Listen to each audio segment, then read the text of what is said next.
তাপসদা, নেপাল ট্যুরটা কেমন লাগলো? আজকে লাস্ট দিন। End of the journey. ও আচ্ছা, খুব দুর্দান্ত, বিউটিফুল এক্সপিরিয়েন্স।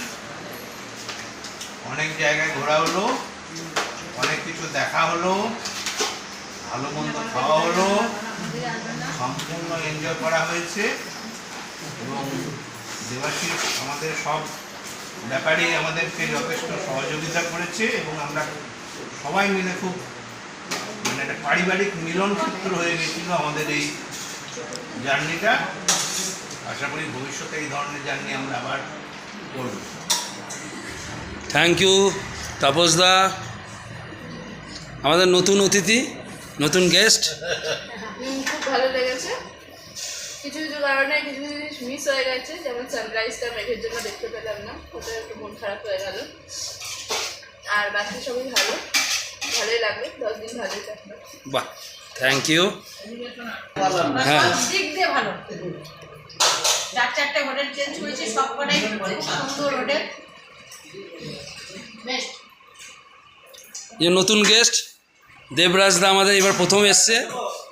আমি এই প্রথমবার দেবাশিস জেলায় ঘুরতে খুব ভালো এক্সপিরিয়েন্স হয়েছে। অনেকগুলো জায়গায় স্পট দেখেছি। আর নেপাল সম্বন্ধে বলবো, আপনার নেপালের ভয় পাবেন না, নিশ্চিন্তে ঘুরে আসুন, কোনো প্রবলেম হবে না। আর খুব ভালো এনজয় করতে হবে। বাহ, থ্যাংক ইউ দেবরাজদা। আর তুই আমার ইয়াং গেস্ট? খুব ভালো। বিরিয়ানি খেতে খেতে আর কথা বলতে পারছেন আমার ইয়াং গেস্ট। কিছু বলুন। খুব ভালো হয়েছে, ঘোরা খাওয়া দাওয়া সত্যি খুব সুন্দর হয়েছে। এই নিয়ে আমার দেবাশিসদার সঙ্গে দ্বিতীয়বার আসা, আপনারা আসবেন, খুব ভালো। ম্যাডাম? ঘোরাটা খুব ভালো, খুব ভালো পুরো হয়েছে, ঘোরাফেরা, খাওয়া দাওয়া খুব ভালো হয়েছে। ইয়াং গেস্ট, এটা হাত নাড়িয়ে দাও। আমার ইয়াং গেস্ট। এইবার সেই গেস্টের কাছে আমি এসছি, নতুন এসছে, ফেসবুকে পরিচয়। নেপাল আসার আগে এত ভয় পেয়ে নার্ভাস হয়ে গেছিলো, আসবো